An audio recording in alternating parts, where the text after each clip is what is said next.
Meu, o Brian é nós com Deus, tá? Deus quer ter um relacionamento com a gente e a gente liga pra ele e fala: pai, me dá um PlayStation? Aí ele fala: sim, claro, filho, mas como que você tá? Como que tá seu dia? Como que tá a sua... Eu quero saber mais sobre você. Vamos bater um papo? Ah, não, agora eu tô muito ocupado, eu tenho que ir trabalhar. Agora eu tô muito ocupado, eu tenho que fazer alguma coisa assim.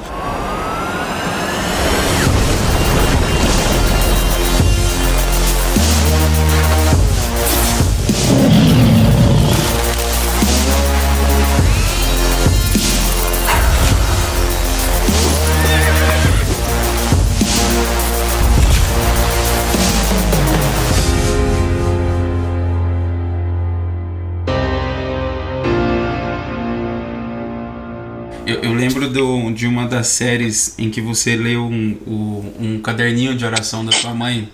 Mano, eu chorei demais aquele dia, sabe? E daquele dia em diante, incrível. Naquele dia eu peguei e comecei um caderninho de oração. Naquele dia, no dia que eu vi aquela ministração. Justamente para ter a mesma coisa. E um dia, até aqui, ó, eu tava nos Estados Unidos a primeira vez, eu comprei.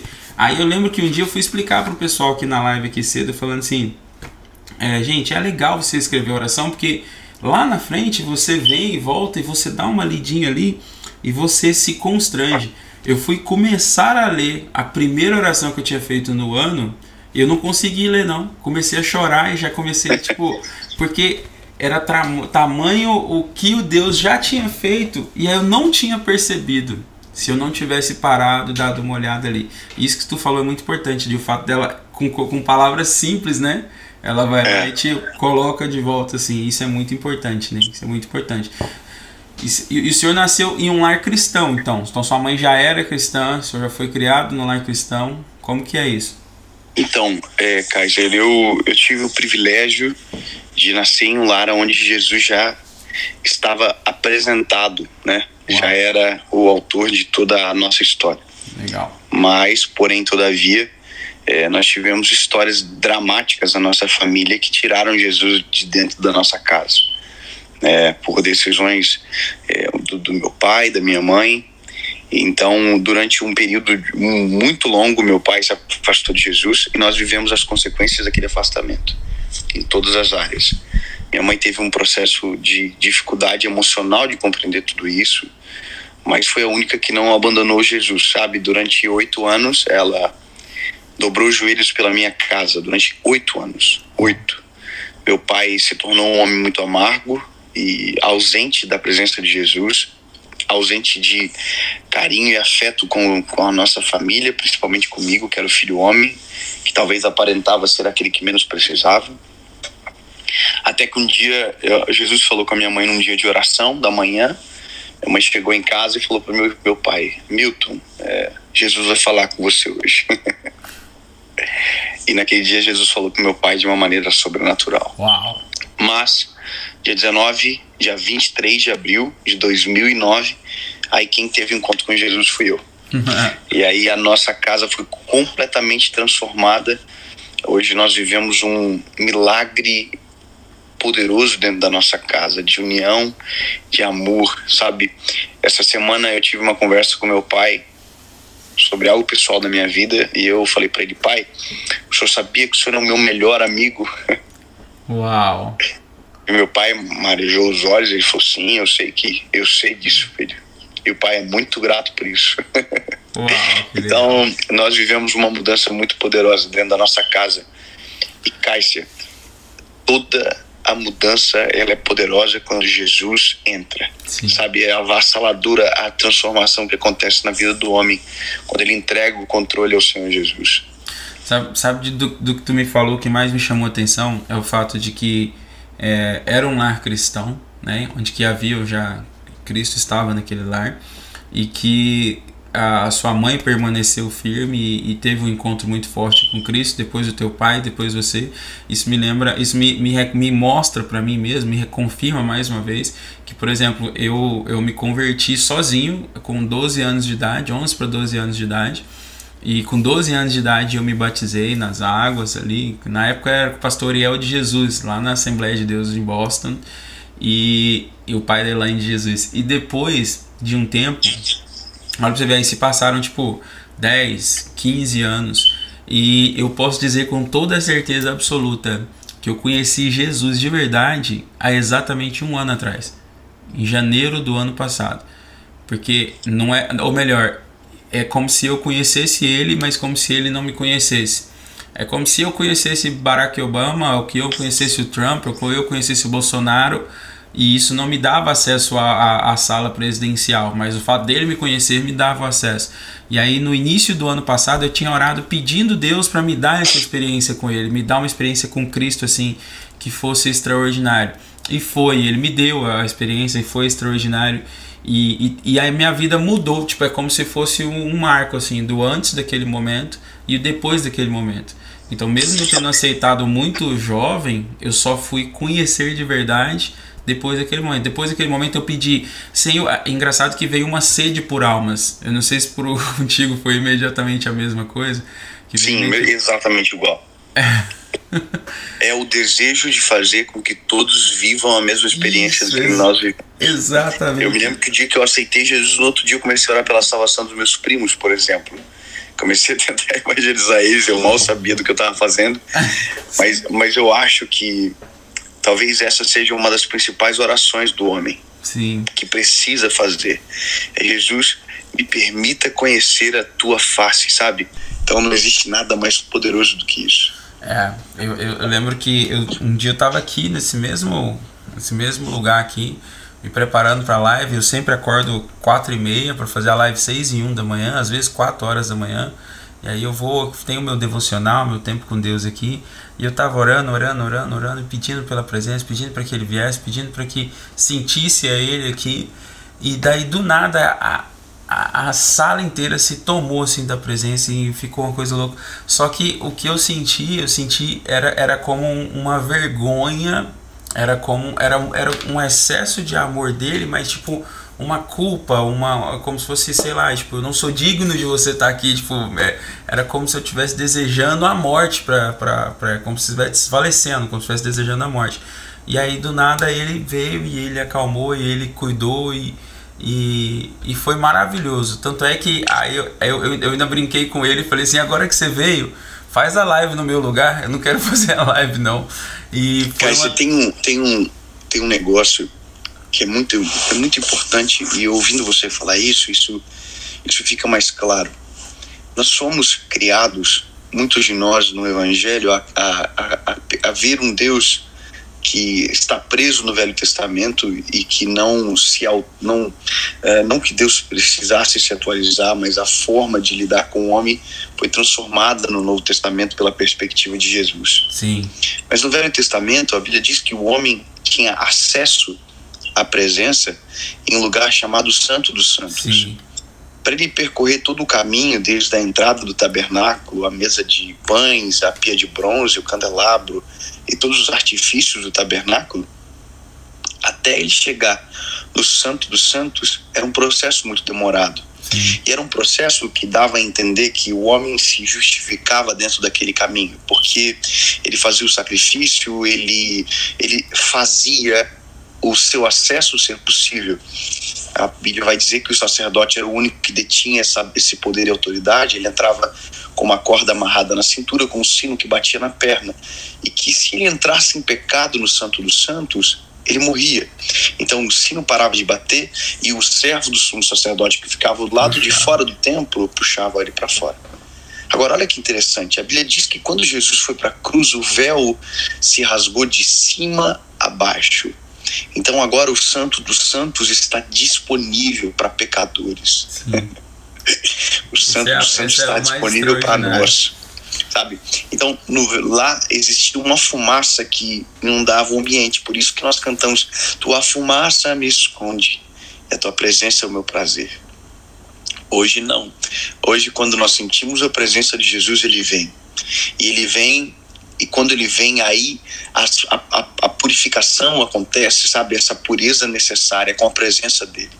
Porque aí nós nos arrependemos do nosso pecado. Sim. Nós nos arrependemos, nós mudamos o nosso coração, nós pedimos perdão, nós nos humilhamos perante o Senhor. E a presença dele também produz isso. Então não é o medo, é arrependimento, Isso. sabe? Não é aquilo que me afasta, é pelo contrário, é aquilo que me aproxima. Isso. Isso é extraordinário para a vida do ser humano. É como um processo de purificação, e é realmente extraordinário. E engraçado que nesse dia eu peguei e brinquei, como se fosse brincar, né? Eu peguei e falei assim, aproveita que o senhor tá aqui, toca a live de hoje, eu não quero falar nada, faz a live no meu lugar. E eu vou falar contigo, foi uma das lives mais incríveis que já tivemos, que a gente já fez. E era uma live assim que o meu filho não morava comigo, o meu mais velho, né? Eu morava com a mãe. E aí eu mostrava o quanto que eu tentava me relacionar com meu filho. Aí eu abri, tipo assim, mostrando no WhatsApp. Aí eu tô assim, olha aqui, eu mando pra ele, ó, oi Brian, como que você tá hoje? Como foi seu dia? Aí ele, pai, não posso conversar agora, eu tô ocupado. Aí daqui a pouco ele me mandava uma mensagem, pai, posso ter um PlayStation novo assim, assim, assim? Eu, claro filho, mas como é que tá indo aí? Como tá as escolas? Podemos nos falar? Ele, agora eu não posso, tô ocupado. E aí da mesma forma, explicando vários momentos, ele, pai, posso ter um novo Apple Watch, tal. Aí eu pegava e respondia, sim filho, eu vou te dar um novo Apple Watch, mas vamos conversar, como que você tá, como que tá indo na escola? E ele virava pra mim e falava assim, pai, eu tenho que jogar videogame agora com os meus amigos, não posso falar. E nessa live eu falei assim com as pessoas, eu falei, o Brian é nós com Deus, tá? Deus quer ter um relacionamento com a gente e a gente liga pra ele e fala, pai, me dá um PlayStation? Aí ele fala, sim, claro filho, mas como que você tá? Como que tá seu dia? Como que tá a sua... Eu quero saber mais sobre você. Vamos bater um papo? Ah, não, agora eu tô muito ocupado, eu tenho que ir trabalhar. Agora eu tô muito ocupado, eu tenho que fazer alguma coisa assim. Foi uma live extraordinária, exatamente nesse dia. Exatamente no dia, assim. E foi incrível. Tipo assim, eu chorei do início ao fim da live. E eu lembro que em um momento da live, depois eu até assistindo, eu falava assim... tipo assim, vocês não estão entendendo. Nós somos todos aqui como se fosse o Brian... E eu tentando ser o pai do Brian, tentando alcançar o coração do Brian, tentando fazer o Brian ter um relacionamento comigo, e ele não quer esse relacionamento comigo, apesar de eu dar tudo que ele quer, apesar de eu tentar de todas as maneiras, é você com Deus, é nós com Deus, da mesma maneira. E foi uma das lives mais extraordinárias que nós já tivemos aqui. Todo mundo está até falando aqui no YouTube agora que eu sou o Brian. A gente tem agora quase 10 mil pessoas no Insta e tem mais umas 6 mil pessoas no YouTube, que eu tô retransmitindo a nossa live pro YouTube também. E foi incrível essa experiência, sabe? De ver que... E para falar a verdade, eu acredito que hoje meu filho é uma das pessoas que mais me ensinam sobre Deus. Uma das pessoas. Às vezes eu vejo eles pegando uma pirraça ou fazendo alguma coisa, e aí imediatamente é como se Deus me mostrasse eu fazendo aquela mesma coisa com ele. É tipo, mano, é a mesma coisa. Esses dias eu bloqueei o celular dele para ele só usar por 1 hora por dia. E aí tinha que digitar uma senha para liberar um outro aplicativo. Aí ele me perguntou, pai, passa a senha para fulano. Eu não, vou passar a senha para você porque eu confio em você. Então tá aqui a senha, você mesmo libera. Aí ele liberou todos os aplicativos. Aí depois ele chegou perante mim, chorando, morrendo de medo, e falou, pai, eu não consegui resistir, eu liberei todos. Aí eu fiquei pensando, nossa, é igualzinho a gente com Deus. Deus fala, pode fazer isso aqui, filho, mas se limita nesse pouco aqui. E aí a gente vai lá e faz um monte, e depois a gente foge da presença dele porque sabe que tá errado. Rapaz, eu tô te ouvindo aí sobre o Brian, como isso é didático, né, cara? Como isso é real. A gente parece que encontra tempo só quando precisamos de socorro, né? Mas o nosso relacionamento é muito raso e vazio quando tá tudo muito bem. Por isso que eu digo que às vezes a melhor forma de um homem se conectar a Deus é o dia mal, mas tudo bem. Eu tive uma experiência com o meu garotinho esses dias. Ele caiu, machucou, caiu na rua andando de bicicleta. E ele chegou em casa e ele correu pro meu colo. Ele ficou 1 hora no meu colo. E eu falava, filho, tá tudo bem? Ele falou, não, papai, não quero sair do colo do papai. Uau. Enquanto eu tava abraçado com ele se consolando comigo, eu fiquei imaginando exatamente o coração de Deus quando a gente corre para ele. Porque, Kaiser, eu me senti tão amado naquele dia que o meu filho fez aquilo comigo. Eu me senti tão importante para ele, eu me senti um porto seguro de verdade. Eu me lembro que eu chorei não porque eu fiquei preocupado, porque eu sabia que era um raladinho de nada, eu vi, né? Mas porque eu falei, cara, eu sou a pessoa mais importante para esse menino, sabe? ponto de segurança dele, aquilo me emocionou tanto. E aí, de maneira rápida, assim, sabe, me veio à luz justamente quando caímos e pensamos que a única pessoa que, se a gente correr, vai brigar com a gente, que é o Senhor Jesus, e que na verdade é aquele que de verdade quer nos promover o consolo.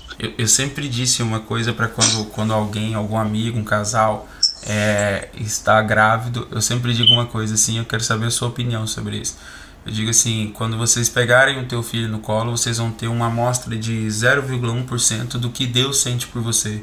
Quando eu peguei o meu filho no colo pela primeira vez, eu tive a sensação de que tá aqui uma criança que eu mato e morro por ele, porque é diferente de só morrer, mato e morro, que não existe nada que ela possa fazer que vai fazer eu amar ela mais ou que vai fazer eu amar ela menos. Era um amor incondicional. E aí a gente pensa assim, né? Se vós que sois mal, né? Se a gente que é mal consegue amar daquele jeito. Aí eu fiquei pensando assim, se Deus me amar metade do que eu amo esse bebezinho aqui, que não consegue comer sozinho, que não consegue usar o banheiro sozinho, aí a gente vê que ele ama 1000 vezes. Mas você também tem essa impressão de que a gente conhece de fato o amor do pai quando a gente tem um filho? Nós nos impactamos com essa experiência paterna. Eu me lembro que o dia que meu filho nasceu, a médica falou assim pra mim, tira a camisa, pai. Eu fiquei um pouco perplexo, eu não sabia o que significaria aquilo. E eu tirei a camiseta, eu sentei num canto e ela colocou o João no meu peito. E aí chamam aqui nos Estados Unidos de skin to skin, que é pele a pele. Então, eu tive a mesma experiência da minha esposa de sentir ele, sabe? Eu digo que aquele momento pra mim parece como se o tempo tivesse congelado, sabe? O tempo frisou. E eu tenho, se eu fechar os olhos, eu consigo lembrar exatamente do que os meus olhos viram naquele momento e talvez o que eu senti exatamente no meu coração naquele dia. E eu vou te falar que naquele dia eu descobri um grau a mais de amor. É isso aí que eu talvez não sabia. Eu digo que é exatamente o dia que o amor começa a ser dor. Isso. Sabe? O amor dói. Isso. Começa a doer. Dói. Entendeu? Então... lembrando, a gente não sabe o que significa o amor nem perto. É verdade, é verdade.